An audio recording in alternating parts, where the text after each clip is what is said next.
Como é que pode um Deus tão bom deixar acontecer coisas tão tristes como estas enchentes no Rio Grande do Sul, ou as imagens de guerra na Ucrânia, ou as coisas terríveis que aconteceram em Israel e Gaza?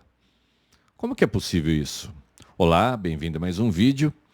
E eu sei que muita gente tem isso em mente, que quando as pessoas observam a maldade ou as coisas ruins acontecendo no mundo, falam assim, mas espera aí, que Deus é esse que deixa essas coisas acontecerem? Primeiramente, vamos relembrar que nós vivemos em um mundo caído. Nós vivemos num mundo pós-queda. O que é a queda? O pecado entrou no mundo, bagunçou tudo, a morte entrou no mundo e até a natureza foi mudada. Então, se nós morremos, se nós temos doença, se nós vivemos tragédias, se a natureza não é aquelas mil maravilhas, tudo isso é por culpa do pecado que entrou na humanidade. Entretanto, apesar de todo o sofrimento, apesar de toda a maldade, apesar de todas as coisas ruins e más que acontecem no mundo, Deus, na sua grande, infinita misericórdia, Ele trouxe salvação até nós. Então, apesar de todas as coisas terríveis que acontecem, apesar de todas as coisas pavorosas que nós possamos passar neste mundo aqui, Deus, Ele providenciou um Salvador para tudo isso. A nossa história aqui é passageira. É que a gente vive num mundo cronológico, 365 dias para a Terra dar uma volta em torno do Sol, 365 mais 6 horas, né? E esse é o nosso tempo cronológico. O tempo de Deus é diferente. Então, tudo que nós possamos estar passando aqui é exatamente nada perto da eternidade, perto da alegria que nós ainda iremos receber, que nós iremos vivenciar para aqueles que forem salvos em Cristo Jesus. Então, na realidade, Deus ama o mundo, sim. E ama de uma maneira tão intensa, você fica pensando, como que Ele deixa isso acontecer? Pois Deus ama o mundo de tal maneira que Ele mandou o seu Filho aqui para sofrer para sofrer no meu lugar. Na minha reflexão de hoje aqui, eu vou pegar um texto de Pedro. Você sabe quem foi Pedro? O apóstolo Pedro, que era pescador, que a Igreja Católica fala que foi o primeiro Papa. Pois é. Pedro, que era um apóstolo de Jesus, foi chamado para ser discípulo, depois nomeado como apóstolo. Pedro escreveu uma carta, chamada Primeira Carta de Pedro, para o povo da sua época. Vamos falar que as pessoas imaginam que essa carta foi escrita assim, sei lá, talvez em torno do ano 63 depois de Cristo. Mas ele escreveu para um grupo de cristãos que estavam sendo perseguidos, que estavam em sofrimento. Os primeiros convertidos da igreja, eles corriam o risco de perder todos os seus bens, de perder a própria vida.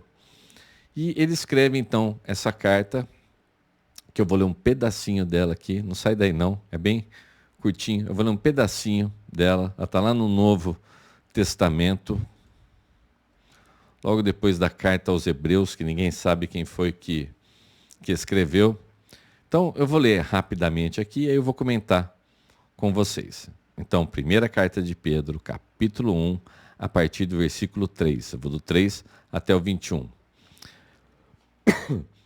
Bendito Deus e Pai de nosso Senhor Jesus Cristo, que segundo a sua muita misericórdia nos regenerou para uma viva esperança, mediante a ressurreição de Jesus Cristo dentre os mortos, para uma herança incorruptível, sem mácula, imarcessível, reservada nos céus para vós outros, que sois guardados pelo poder de Deus, mediante a fé, para a salvação preparada para revelar-se no último tempo. Então, antes de eu continuar, o que significa isso que eu li aqui? Você percebeu que eu grifei, você está vendo aí no seu celular, na sua tela, que eu grifei algumas palavrinhas. Então, olha só.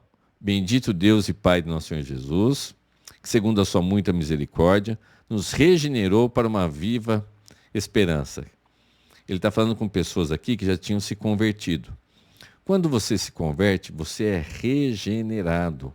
Uma nova vida é gerada em você. Você morre para aquela vida antiga, para aquela vida de pecado, para aquela vida de escravidão ao pecado. E agora então você está liberto do pecado. Não liberto que você não vai mais pecar, mas você não é mais escravo do pecado. E que ele nos regenera para uma viva esperança. O que é essa viva esperança? Que quando Cristo voltar, nós estaremos no novo céu e na nova terra. Para uma herança. Então veja bem, o povo antigo de Israel, a herança deles era a terra de Canaã, que está essa briga até hoje lá por culpa dessa história.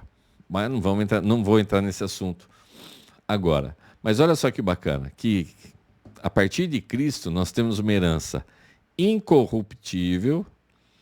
Você sabe que você aqui na terra, você pode ficar brigando por uma herança e essa herança estragar antes de sair o resultado do julgamento.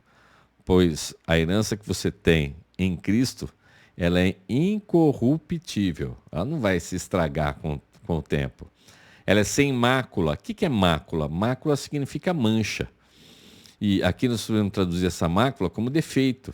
Então, o que Deus tem preparado para você, para mim, para todo aquele que for salvo, para aquele que se arrepender de seus pecados, que crer em Cristo, é uma herança incorruptível, sem mácula, sem defeito, perfeito. E olha que palavra bonita, imarcessível.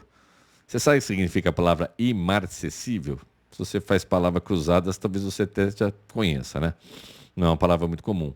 Imarcessível significa que não murcha, que não se estraga. Ele está fazendo uma metáfora aqui com as flores, né? Que as flores têm aquela beleza, mas é uma beleza passageira. Elas murcham, secam, se estragam. Aqui você tem uma herança imarcessível, que não vai perder o brilho, que não vai perder a beleza, que não vai estragar nunca. E que essa herança está reservada. Em português, essa palavra reservada, ela nos dá uma ideia. Mas no grego, essa palavra, eu não sei falar grego, tá? Eu estava estudando o texto aqui, eu pego sempre alguns livros para estudar o que eu vou falar. A palavra reservada no grego, elas têm o sentido de guardada, mas é um sentido de guardada militarmente.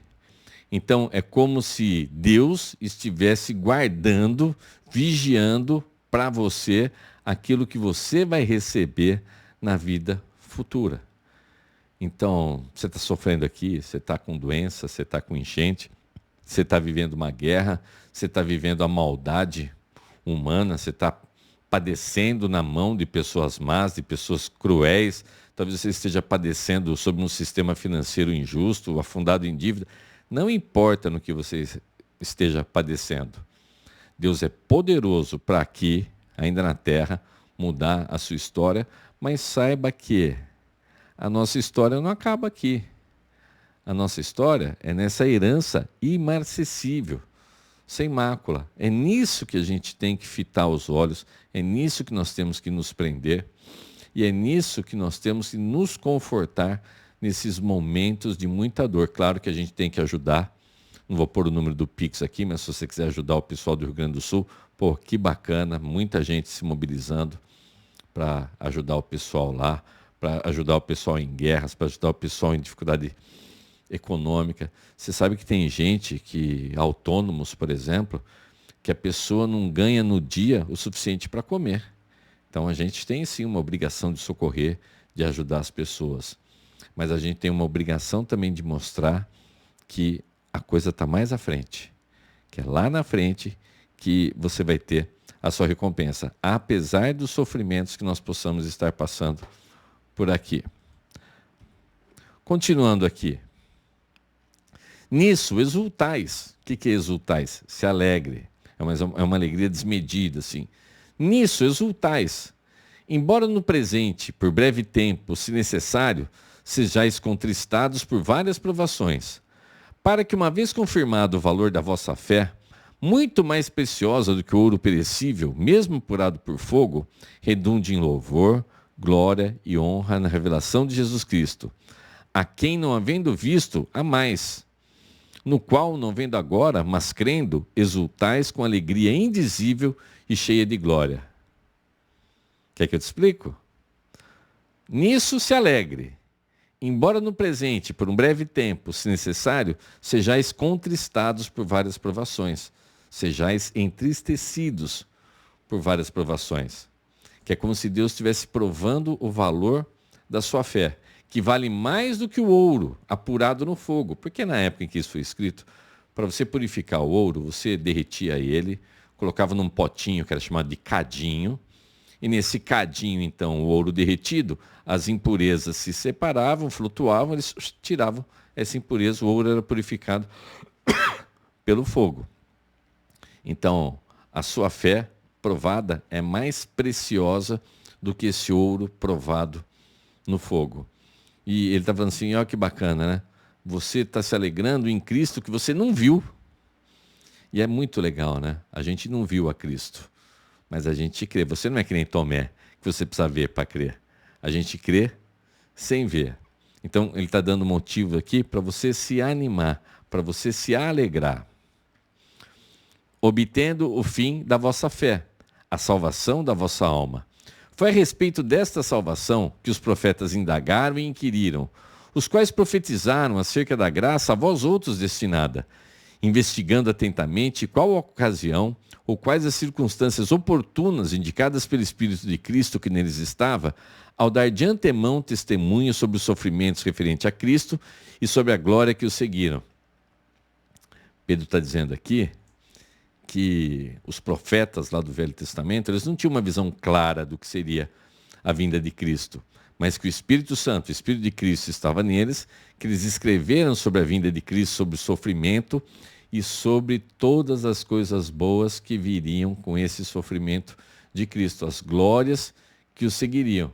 Que aqueles profetas, olha só que coisa, eles escreveram sobre as coisas boas que seriam para nós. Olha que honra nossa, a gente já tem tudo prontinho para isso daqui. A eles foi revelado que não para si mesmo, mas para vós outros, ministrava as coisas que agora vos foram anunciadas por aqueles que, pelo Espírito Santo enviado do céu, vos pregaram o Evangelho. Coisas essas que anjos anelam percrustar. O que a gente recebe aqui gratuitamente, você recebe pela internet aqui, ouvindo de mim, até os anjos querem entender essa graça maravilhosa que está chegando para até você. E eu vou dar uma adiantadinha aqui, ó. Como filhos da obediência, não vos amoldeis as paixões que tinhas anteriormente na vossa ignorância. Pelo contrário, segundo é santo aquele que vos chamou, tornai-vos santos também vós mesmos em todo o vosso procedimento, porque está escrito, sede santos porque eu sou santo. Ora, se invocais como Pai, aquele que sem acepção de pessoas julga segundo as obras de cada um, portai-vos com temor durante o tempo da vossa peregrinação, sabendo que não foi mediante coisas corruptíveis como prata ou ouro, que foste resgatados do vosso fútil procedimento que vossos pais vos legaram, mas pelo precioso sangue, como de cordeiro, sem defeito e sem mácula, o sangue de Cristo, conhecido com efeito antes da fundação do mundo, porém manifestado no fim dos tempos por amor de vós, que por meio deles tendes a fé em Deus, o qual ressuscitou dentre os mortos e lhe deu glória, de sorte que a vossa fé e esperança estejam em Deus. Deus te resgatou, espero que Ele tenha te resgatado, do seu fútil procedimento herdado dos seus pais, da sua vida antiga, das suas paixões antigas, dos seus pecados antigos. E Deus te chama para ser santo. Alegre-se no Senhor, arrependa-se dos seus pecados, converta-se, reconheça isso, seja salvo e que Deus abençoe imensamente a sua vida e que nesses momentos de dor, de tristeza, de luta, você possa ter a alegria de saber que a sua vaga está guardada lá, imaculada, imarcessível, vigiada pelo próprio Deus. Que você tenha uma linda e abençoada semana. Aproveita, dá uma curtidinha aqui no vídeo, se inscreve no canal, manda para mais alguém. Que Deus abençoe. Tudo de bom. Até o próximo vídeo. Tchau, tchau.